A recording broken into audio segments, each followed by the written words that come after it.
Aussies are a clever bunch, but for decades we've relied on China for cheap, high-volume products.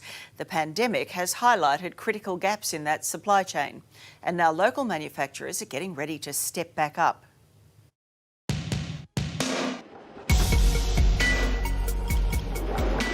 This pandemic has demonstrated that Aussie manufacturers are capable of just about anything.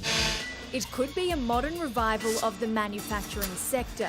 Australian-made, Australian-run and Australian-owned. It's most definitely becoming more cost-effective to manufacture here. Across the board, I think we're in a good position to take it to the world. Around 20% of Australia's imports come from China, and looking around the kitchen, it's easy to see our reliance on them. This kettle was made in China, the toaster, mugs and glasses too, and that's because it's cheaper. But experts say we can't rely on overseas goods in these uncertain times. The current crisis has really exposed our vulnerability and the gaps in our manufacturing supply chains. But now Australia's manufacturing industries are stepping up to the challenge. Every time we've lost a customer where they've gone offshore, we've had to look for new opportunities. We've had to diversify into other areas. Lil Taylor runs the family-owned and operated manufacturer Almec in Sydney's West. In their 30-year history, they've produced everything from parts for the gaming industry, telecommunication products, electronics and lighting. It's been really hard to keep the doors open. We've had to access money through mortgaging houses to keep the doors open. Lil says diversity is the key. In order to stay competitive, we've had to invest in state-of-the-art equipment, which is going to make us competitive on a world scale. The company's now focused on filling the gaps in the medical market. We produce the metalwork, the brackets, the housing, the plates that are then used in the medical equipment.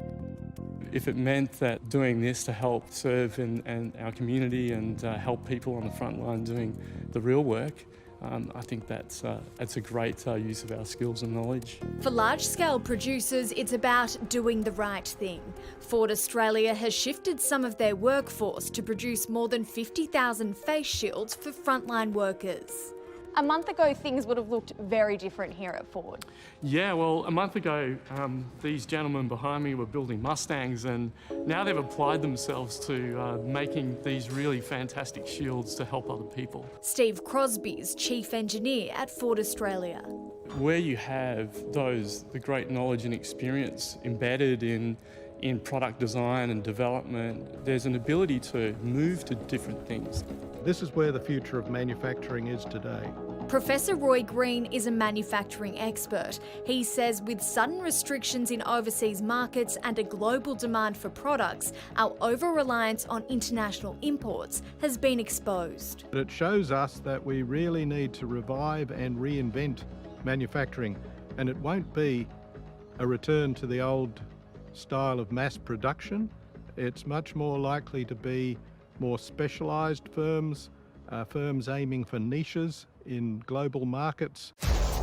With international manufacturing slowing, there's also talk of a trade war after Prime Minister Scott Morrison called for an independent inquiry into how the pandemic began.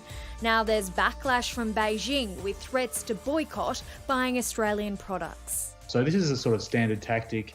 It's not a very friendly tactic, and it tends to be done in a way that picks off countries individually. So sometimes it's used as a threat and sometimes there's follow-through. Fergus Hansen's a director at the Australian Strategic Policy Institute. I think we just need to be open-eyed about it.